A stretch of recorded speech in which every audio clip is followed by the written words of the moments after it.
მე და ჩემი ძმა ორნაბიჯს ვესტუმრე, სადაც ჩემმა ძმამ გამამწარა. მივიდა ტკბილეულების თაროსთან და ტკბილეულს არჩევდა. არა და მე აკრძალული მაქვს მისთვის ტკბილეული, რადგან სპორტსმენად ვზრდი. ამ დროს ჩემი ძმა გაღიზიანდა და მეუბნება, შენ მართლა და მართლა რა გინდა ჩემთანო და ჩაიკუზა. ვაიმე, როგორ გამაღიზიანა ამ ყველაფერმა ნეტაიცოდე. ჩემ მაიმუნო ბავშვო მეთქი. მოდი ეხლა აქ მეთქი და უცებ გამახსენდა, რომ სასკოლო ნივთები ორნაბიჯია. ის კი ვერ იტანს სკოლას და მე მინდოდა გამემწარებინა, იმით რომ ის არჩევდა სასკოლო ნივთებს.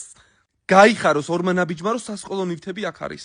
დაიწყო რვეულების არჩევა და რას ვხედავ, მერავდვალიშვილი ახატია რვეულს. ცოტა გული დამწყდა.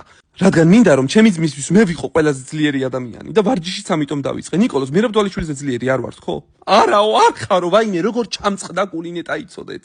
ცოტა გავღიზიანდი და გვერდზე გავიყვანე. რა ვქნა, ნერვები არ მყოფნის. აბა ეხლა შენ სწრაფად გააგრძელი ნივთების არჩევა მეთქი და მე მალე მოვალ თქო. გავედი გვერდზე და ჩემი საყვარელი კილკაც წამოვიღე. ვინც არიცით, კიდევ გეტყვით, რომ სასკოლო ნივთები უკვე ორნაბიჯშია.